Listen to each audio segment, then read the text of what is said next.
Chapter 22. Men, brethren, and fathers, hear ye my defense which I make now unto you.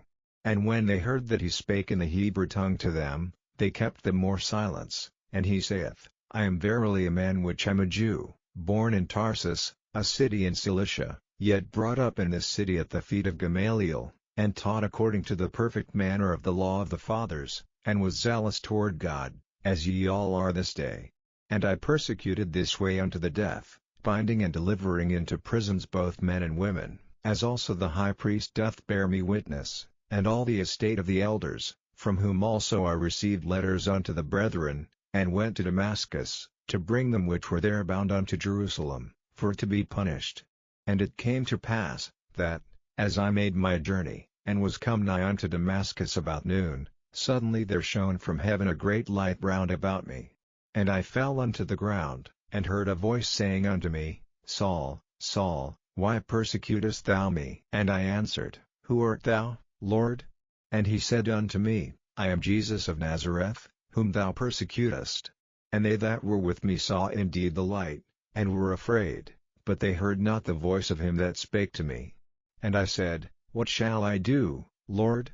And the Lord said unto me, Arise, and go into Damascus, and there it shall be told thee of all things which are appointed for thee to do. And when I could not see for the glory of that light, being led by the hand of them that were with me, I came into Damascus. And one Ananias, a devout man according to the law, having a good report of all the Jews which dwelt there, came unto me, and stood, and said unto me, Brother Saul, receive thy sight. And the same hour I looked up upon him. And he said, The God of our fathers hath chosen thee, that thou shouldest know his will, and see that just one, and shouldest hear the voice of his mouth. For thou shalt be his witness unto all men of what thou hast seen and heard.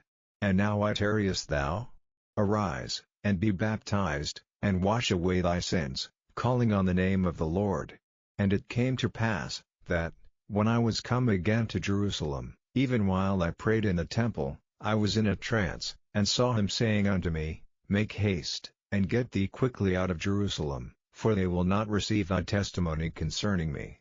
And I said, Lord, they know that I am imprisoned and beat in every synagogue them that believed on thee. And when the blood of thy martyr Stephen was shed, I also was standing by, and consenting unto his death, and kept the raiment of them that slew him. And he said unto me, Depart, for I will send thee far hence unto the Gentiles.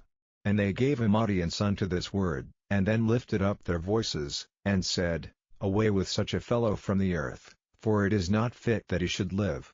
And as they cried out, and cast off their clothes, and threw dust into the air, the chief captain commanded him to be brought into the castle, and bade that he should be examined by scourging, that he might know wherefore they cried so against him. And as they bound him with thongs, Paul said unto the centurion that stood by, Is it lawful for you to scourge a man that is a Roman, and uncondemned? When the centurion heard that, he went and told the chief captain, saying, Take heed what thou doest, for this man is a Roman.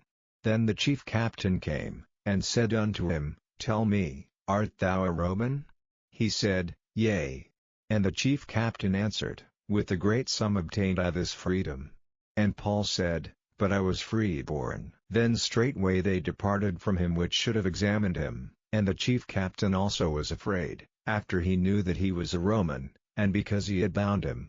On the morrow, because he would have known the certainty wherefore he was accused of the Jews, he loosed him from his bands, and commanded the chief priests and all their council to appear, and brought Paul down, and set him before them.